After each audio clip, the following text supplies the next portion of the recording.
后来继续来看，婚姻馆长张丽仙，伫个面册是帮忙来推销着侯友谊，讲侯友谊今仔日有重大的宣布。果然，侯友谊伫下晡的2点半，就来宣布着医疗甲社会福利相关的证件，讲老人健保免费。另外，郭台铭是来公布着副手的条件，讲伊的副手确实是一个女性，而且能力比伊搁较强。再带领。国民党总统参选人侯友宜，假日连走桃园新德地区边啊，这个是热情的桃园市竞选总部的主委范金修。也是在桃园服务过，平镇、杨梅、中立，很多的客家乡亲都很支持我。侯友宜算是我的老长官呐，同时他也是非常爱台湾的人，我觉得很荣幸。婚姻馆长张丽仙半暝搁伫面册写讲，侯友宜今仔日有重大的宣布。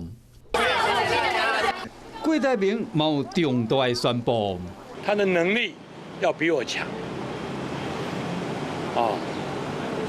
第二，你们猜对了，肯定是位女性。这一次主流民意代，我是无党无派的。对了，是。我不会为了某一个政党的利益。郭台铭透早到台北东门一场扫街，拄到呛声的人。台贼！你要不要先过？台贼！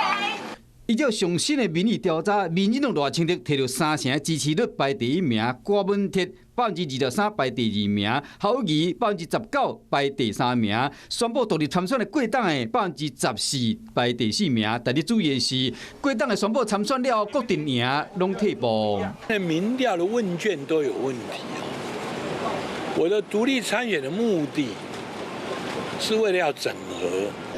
前立委区议伫面册写讲，鸿海创办人郭台铭手中有一本死亡的笔记簿，内容记的是捌摕过国党的钱的国民党的政治人物。迄若公布这个名单，恐惊影响到国民党的选情。Hello， 我是林仙怡。想要抢先掌握最及时的新闻资讯吗？赶快订阅、按赞、开启小铃铛，锁定华视新闻 YouTube 频道。